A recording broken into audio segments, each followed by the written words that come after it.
right, so let's go ahead and start. What's going on, Zach? Not too much. I'm chilling. What about yourself?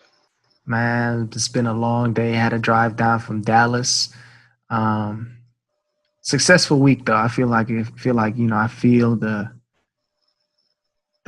week to come. Great things, great things.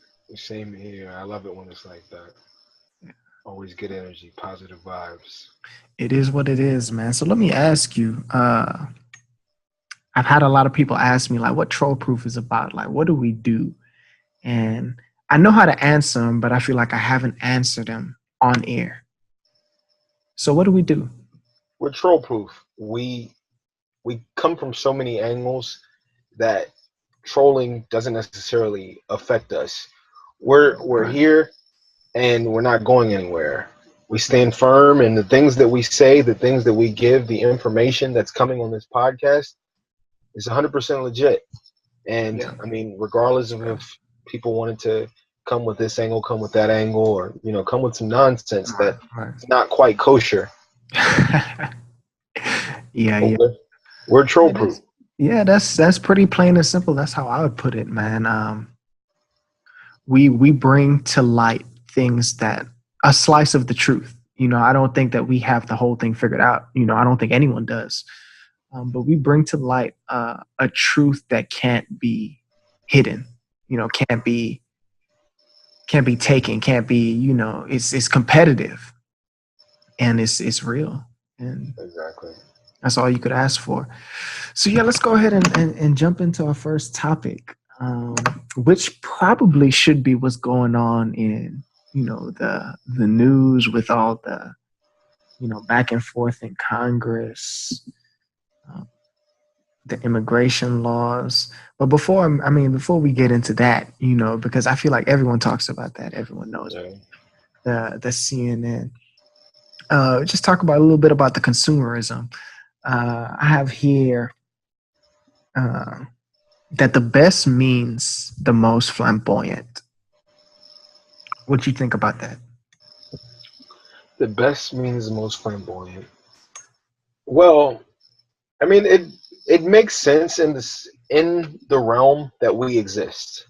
In the realm where we exist, the best is definitely the most flamboyant, because a lot of times there is no intrinsic measure of goodness or Mm-hmm. greatness or whatever you'd like to call it. The Yeah. most flamboyant, the person who portrays himself as the best, Mm-hmm. is usually perceived as the best. Portrayal and perception are directly related. Oh, yeah. That's deep, man. I can't argue with that. And I think one of the big things on this show is that it's really hard for us to like take angles on each other because that's a good point. I want to be that person to be like the devil's advocate and be like, but Zach, what if? But I mean that's not a what if statement. That's like factual. Like I feel like the world that we live in, those two things, if you can you fake it till you make it. Exactly. And that's what being the best means. I mean, if you get the best computer, if you have the best car, um, you assume that it means that it's the most expensive. It means it looks like it's the best. Um, but you see you said intrinsic nature, and I have to kind of take a different angle. I think that the best for someone else, you see, the word best should be individualistic, and I feel like we make it holistic. We try to apply it to the masses. So the best car to drive is the Nissan Altima, because the girls love a man that drives a Nissan Altima. I mean, I drive a Nissan Altima. That's how I know. uh, but you can't, like, the best for me isn't necessarily the best for you. I may need that Lamborghini to bring out the best person that I am. While you can drive the Honda Civic from 1997 and you're happy, you're content, you're the best person that you're going to be. So let's dig a little bit deeper and say what's the best. In fact, let's make it real. What's the best to you? Sorry, give me 1 second. The best to me. Yeah. Now, the best to me, it's a little tough because the best is in many cases subjective. I like to see the best is objective. I would like to use objectivity to gauge what I feel is the best. Really? Like when I mean, that's just me. I'm left-brained as possible. So Okay. I try to find the most objective measures, even when they don't exist. I try to create them. For example, I mean, a lot of people feel as though the iPhone is the best phone that exists because they portray themselves as. I mean, Apple portrays the iPhone as the best phone to exist. Mm-hmm. Yeah. What is put out there. However, I mean, I'm a specs guy. I like to go and look at what's the processor Okay. speed. What's the okay. Yeah, how many pixels is this camera? Front camera and back camera. Mm-hmm. And I look at everything, and then I just kind of like try to analyze it as a whole. I try to look at the whole product and see, what across the board is Mm-hmm. the best. The best. Whether it's mostly, efficiency, pretty much. I try to look at efficiency and cost effectiveness. I mean, because the best, there's an overall best, and then there's Mm-hmm. something that's the most valuable. Okay. And the most valuable isn't necessarily the best, and the best isn't necessarily the most valuable. But Okay. sometimes those two worlds do intersect. Okay. Yeah. I see what you're saying, and I would argue differently. And the reason why I would say that is because you say stats, right? And I'm a guy, I'm like, statistics don't mean anything to me because I can have a better processor than you, right? But your OS runs your system better. I feel like that is Android's fault against Apple and just Macs in general, is that the OS is so much smoother, so much less likely to slow down your phone, you know? And so people take that and run with it and say, oh, it's a better phone. No, it's not a better phone. It's a protected product. And so if you don't know what you're doing and you're just an average user, uh, go with the iPhone because your phone is gonna slow down over time because you're not gonna be cleaning it. You're not gonna be taking care of it. You're gonna be downloading all kinds of apps that are not approved, like they are for Apple products. Um, and so that's a big difference for me. Is the life that we live. If I lived the life where I thought I needed an iPhone, I'd get one because I knew that that was the best product for me. The best product for me right now is I'm not even thinking about a phone. That's just real. It's convenient, um, but yeah, I don't think that the best necessarily has to be statistically the best, cost wise the best, because if that was the case, then none of us or most of us in the world don't have the best. We're not the best. You see what I mean? And so how do we measure ourselves? Are we just always going to be like, oh yeah, I'm in the the 14th percentile of like who wants to think that everyone wants to be the best, and so the only way to do that I feel is to kind of be socialist in that approach and say, well, I am doing what's best for me. So you may have the iPhone and congratulations, like you feel like you're the best, but I have, this not even a Google phone. What's the one that you use? Windows phone, Zach. You Windows phone. I got the Windows phone, player. And I definitely agree.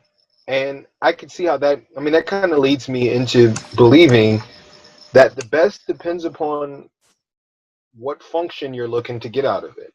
The Mm, best is more compartmentalized. So I would say whatever you're looking for, individually, people are looking for different things. And whatever that desire is or whatever that necessity is, mhm. it creates a market for better. It creates what actually is better within that realm. Mm, Because, within there's, an overall realm is relative. It depends on what type of functions that user is looking right, for, and if right, that user's not looking for particular functions that are provided by that particular product, then that product is no good to them. That product isn't anywhere mhm. near the best. Right. So I tell you what I'm about to do. I'm about to make it I'm about to make a dichotomy for you. So we talk about best, and you took objective, I took subjective, right? Uh, let's talk about joy and happiness, and have the same conversation. So if I say, from my subjective view, I say that, everything should be personal, right?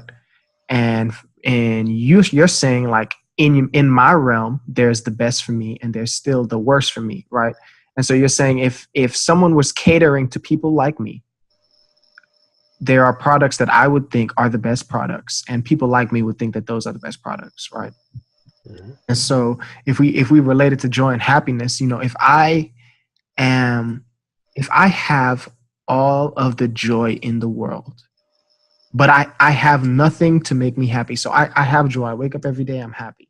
You know what I mean? But I don't have the money to necessarily go out like you do. You have the money. You know what I mean? You have the financial backing, uh, Mhm. to make you happy, but you lack the joy. How do we ever switch roles?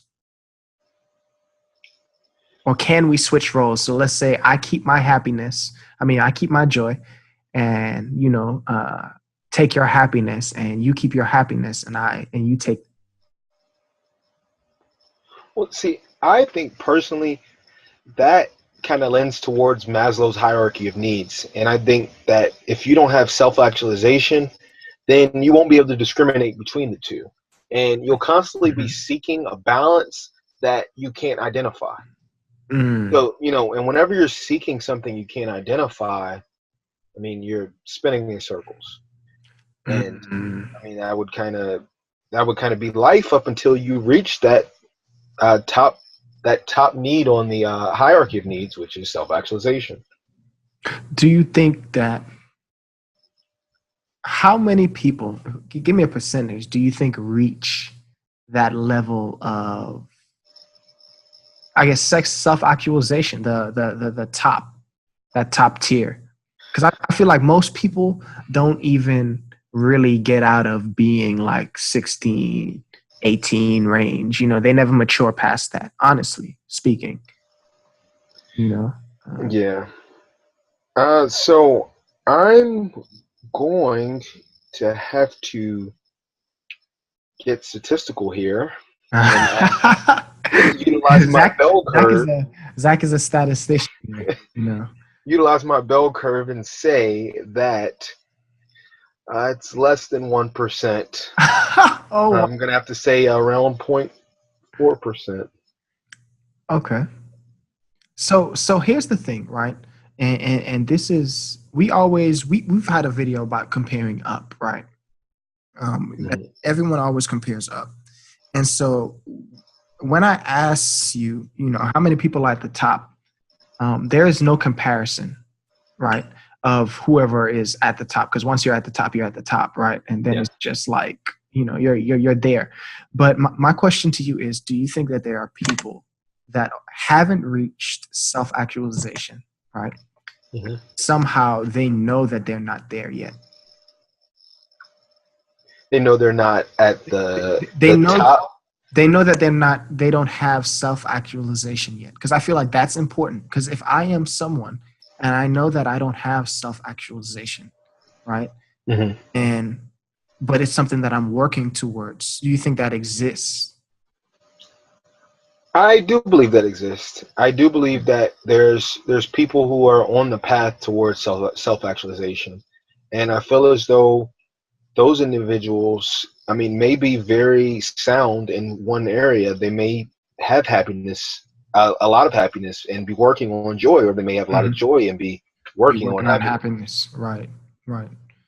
So do you think that there are people that have both, that are just like the perfect package, like they have joy, they have happiness, and there isn't much else you need other than those two things, because those two things are kind of in everything.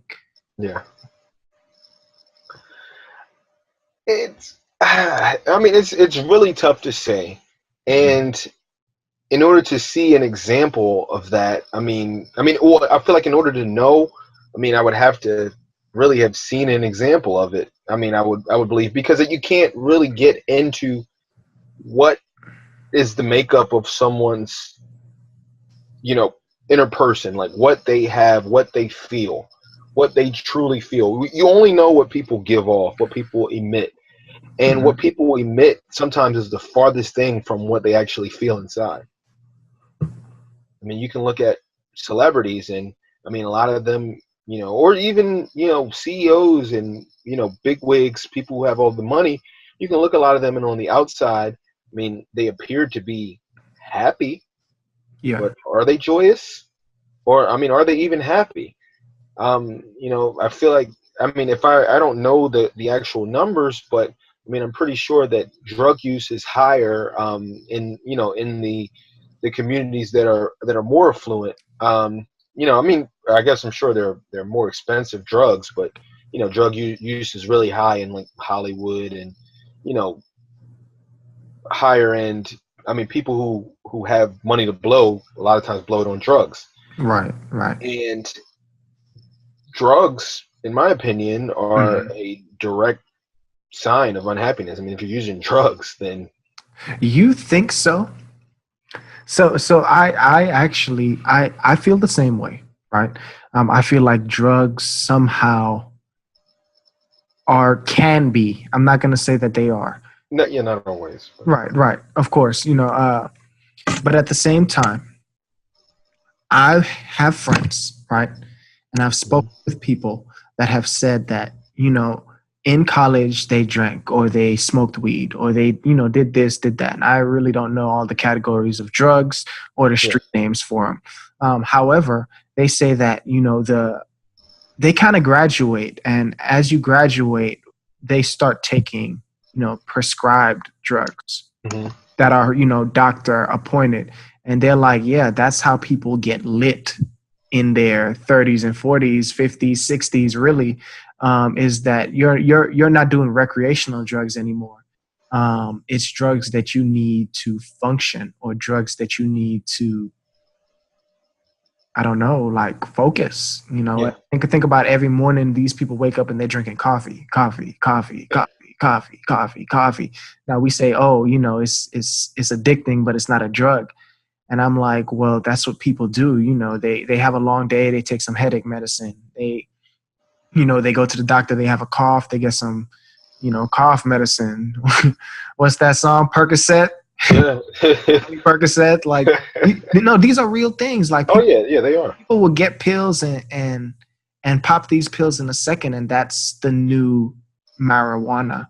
And if you ask me, I'm like, man, like you're only taking those drugs because it's legal for you to take them, Exactly. you know and so it's not necessarily that I feel drugs are direct correlation to whether someone is happy or not. It's more like people want to have fun, and so in their lives, even if your life isn't fun and you don't have joy, you want to go out and have a good time. And what better way to go out and have a good time than to take a little bit of, cough syrup Yeah, and drink it and then go out. That it's not going to be in your pee when they piss test you because it's not THC, or if they hair follicle you.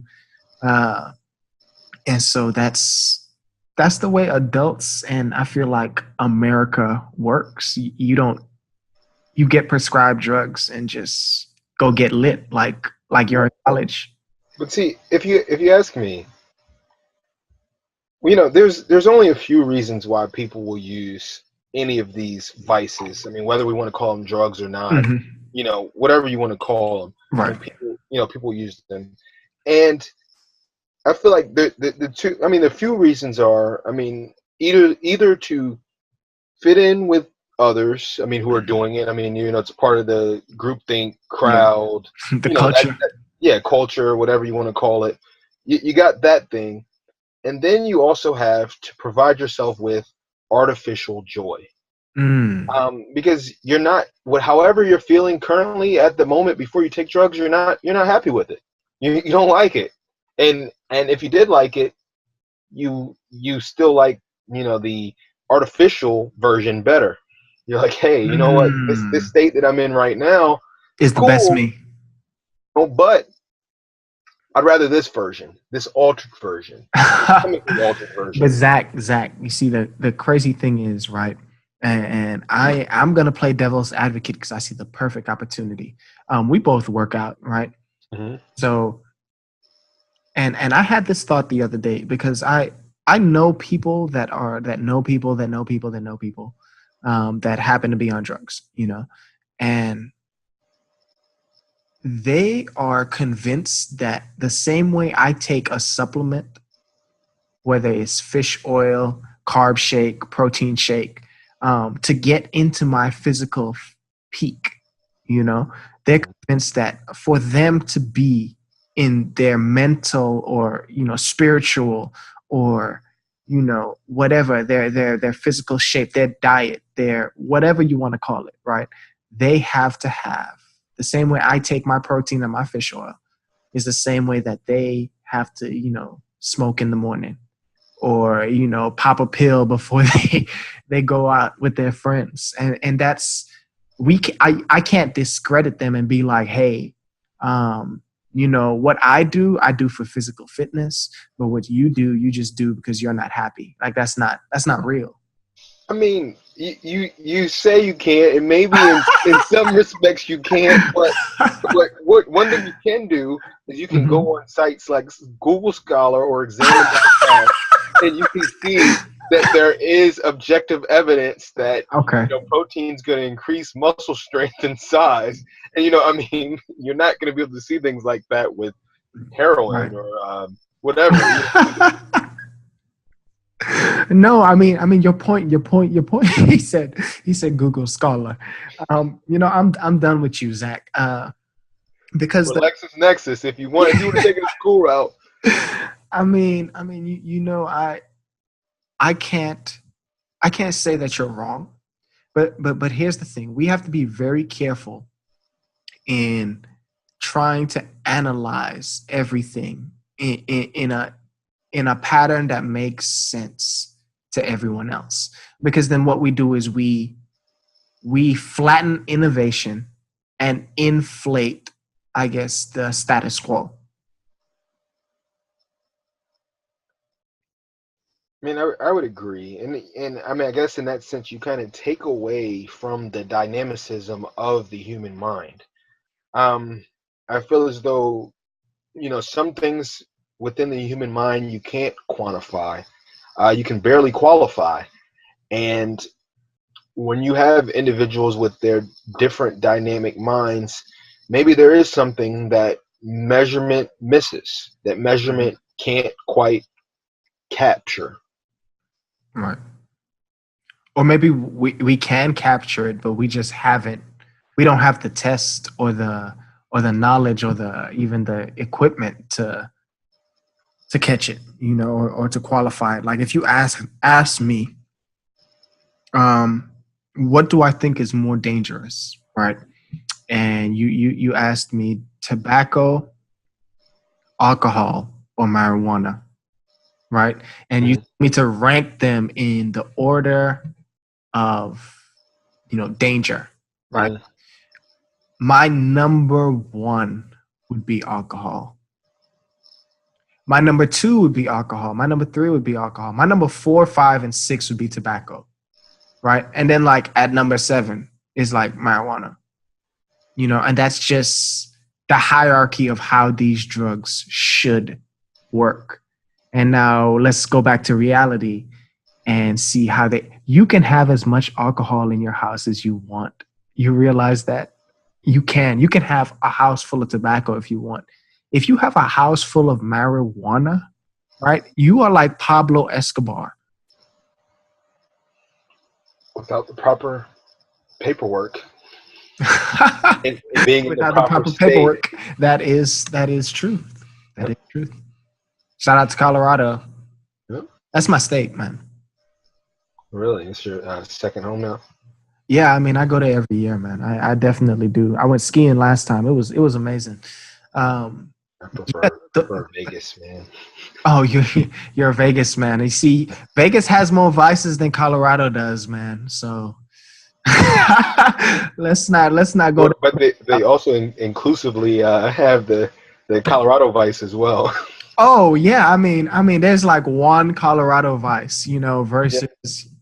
versus all the vices in Vegas. It's like what happens in Vegas stays in Vegas. You know what I mean?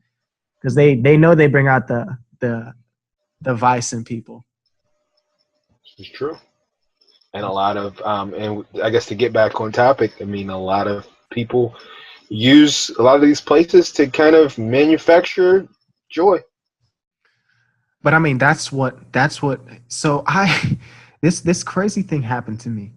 I was sitting down. I went to Dallas, and I was sitting down with some friends. Right. I didn't really know them. I was just kind of there. I'm a people person, so I'm sitting down and talking. Hmm. Was talking with this doctor, and I told her that my friend told me about a party he was hosting in LA. Right, I live in Houston. He told me about it on Monday. I booked my ticket, and I was out in LA by Thursday. For this big party. Uh, and she was like, "Man, the things that I would do to live like you." You know what I mean? Like she made it seem as if, that those are things that you do when you're young. And when you're old, you're supposed to be like focused on your career and your work. And vacations are a thing that you just kind of do every once in a while. And I was like, man, like that's not the life I want to live. But she made it seem like, oh, you're still a child. Like you still go out and you play, and I'm like, you shouldn't go on a vacation because you want to go and turn up because you've been living, you know, a boring life or something. You know what I mean? That's not why I go Yeah. on vacation. I don't go on vacation to get lit. Like I'm interested in going to this place. Like if I could live in this place, I probably would try to live in this place for like a little while. That's why I'm going there. I'm going to see. I'm like, yo, like I'm interested in the people. I'm interested in the culture, the food. How is it different from where I'm from? I'm trying to learn. I'm trying to. Yeah, and I mean,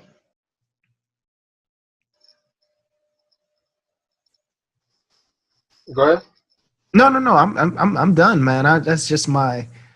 She just made me feel some type of way about it, and I was like, man, like you should feel. I'll always feel this way about my vacations. Like, I can just. I feel you. And my response to that probably could be another video, but I mean, but right now I'm going to go ahead and say it. My response to that is that, the only limitations that we have are the ones we place on ourselves. Mhm. And what she was doing there was just placing a limitation on what someone should do or how someone should function at a certain age. She's putting expectations on time frames, age requirements, career status. There's no expectation. I mean, there shouldn't be an expectation, I feel, based on a level you've reached. Hey, I've reached this level, so now I have to limit my fun. I mean, my fun is limited to this. You can, as long as you're efficiently reaching all the goals that you must reach and everything associated with the career you're in and with what you're supposed to do, then I mean you control everything after that, everything outside of that. I mean, Mhm. it's up to you to lay your pathway, not someone else. But do you think that that's true? Because, I was someone, man. I was ready for college in, I don't know, when I was 13. Hmm. I was ready for college. You can't go to college at 13. Like they'll be like, "Oh, bro, you got to finish high school first." They trying to make it seem like I can't get drafted to the league. I gotta go. I got. You know what I mean? They tried Yeah. to stop me, and I'm like, man, I was smart enough. I shouldn't have had to wait. And so society does place, certain. You have to be a certain, you have to have a house by this age, or you should have a house. You can't be, staying with mom or dad at this age, blah, blah, blah, blah, blah. And these are, I don't know how even to put it. It's like expectations that the world puts on you. And so how do you function in a world that constantly reminds you that you're not up to par with its quota? Well, in that world and in that case, if those things affect you, then you have to kind of build a stronger you. Because if you, I mean, you're going to hear opinions from everywhere. You're going to get perspective from everywhere. And it's impossible to follow every opinion and to honor every perspective.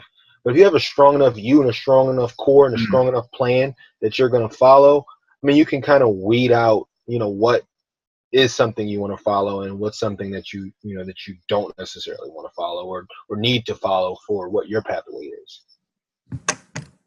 That's real. That's real. That's real. I think I mean, we kind of talked about, the best and the most flamboyant. Then we kind of talked about joy and happiness.